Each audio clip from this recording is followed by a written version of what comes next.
Hi biology class. Today we're going to talk about energy in ecosystems. So energy.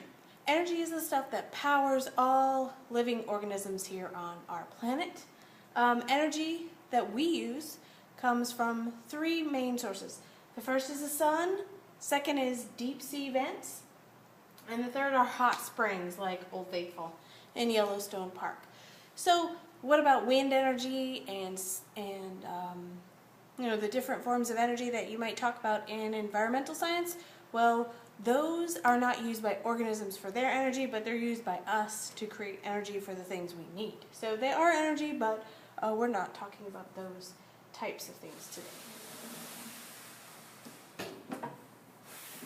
Okay, so there are two basic categories of organisms in terms of how they get their energy. The first are autotrophs. Autotrophs use energy direct from the source to create food to drive their bodies. These are called producers. The second type are heterotrophs. Heterotrophs obtain their energy by consuming other organisms to drive their bodies. And these are consumers and decomposers. So let's talk about those two types a little bit more. So the producers. The producers are creating their own food from the energy source directly. So we talked about the deep sea vents and the sunlight. From sunlight, we have the sun giving energy to the tree. The tree uses photosynthesis, changing energy in sunlight form into sugar. And we're going to talk more about photosynthesis later. So right now, that's all you need to know, that plants convert sunlight directly into food. And then the other one we've talked about before was chemiosynthesis, and that is where you're changing one compound into another to be used for food. So they're taking the energy in a chemical compound and converting that into food. And so an example of that would be bacteria that are found in hot springs or in deep sea vents. Those bacteria are using mostly sulfides, hydrogen sulfides, so sulfur, to create food.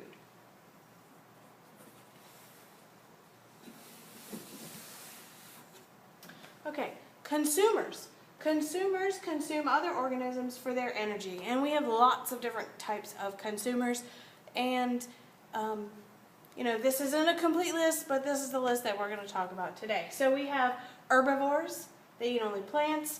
We have carnivores, they're eating only animals. We have detrivores. Detrivores are eating detritus, which is the dead plant material.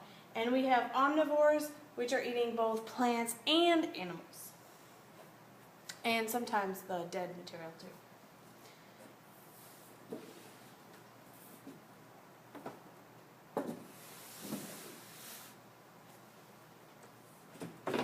Okay, and then our third type of group, the decomposers. These are heterotrophs. Decomposers are breaking down dead and decaying matter for their energy. So they're the bottom of the bottom, that once things are dead and they're breaking down already, they're decaying, that's when bacteria are coming in and eating that, or consuming that. So there are all types of decomposers just like the consumers. There are decomposers that only eat animal flesh. There are decomposers that only eat plant material. There are decomposers that only eat fruit or vegetables. There are decomposers that will eat anything. So it's a niche. It's a place where the bacteria finds what's plentiful and then starts to consume it. Without these organisms, the decomposers, our world would be overflowing and piled up with waste and dead matter. So we're really dependent on these decomposers, even though we rarely see them, and we don't know about their presence every day, but without them, we would be in big trouble.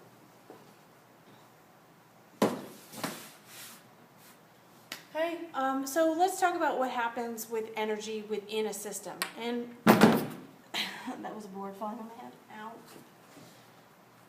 Okay, so we'll tilt it a little so that doesn't happen again. So within a system, we have food chains. Food chains show the basic energy relationships within a system, and they're very simple. So we have algae. The algae are eaten by the zooplankton. The zooplankton are eaten by small fish. The small fish are eaten by a squid, and the squid is consumed by sharks. Sometimes sharks are then consumed by humans. So we could even put another level onto this food chain.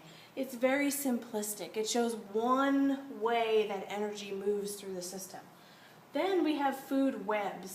Food webs are much more complex, and they show the relationship among all organisms in the ecosystem. So they really show that algae are not just being eaten by zooplankton, that algae are being consumed by some fish, that zooplankton are eaten by whales, which are much larger than small fish. So it shows a very complex interrelatedness of the ecosystem.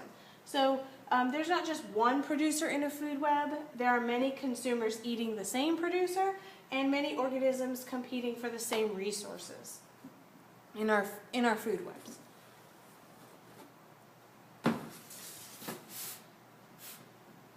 Okay, so how does the energy move through the systems? What happens is, in biology, biologists use an energy pyramid to show how energy is transferred from system to system.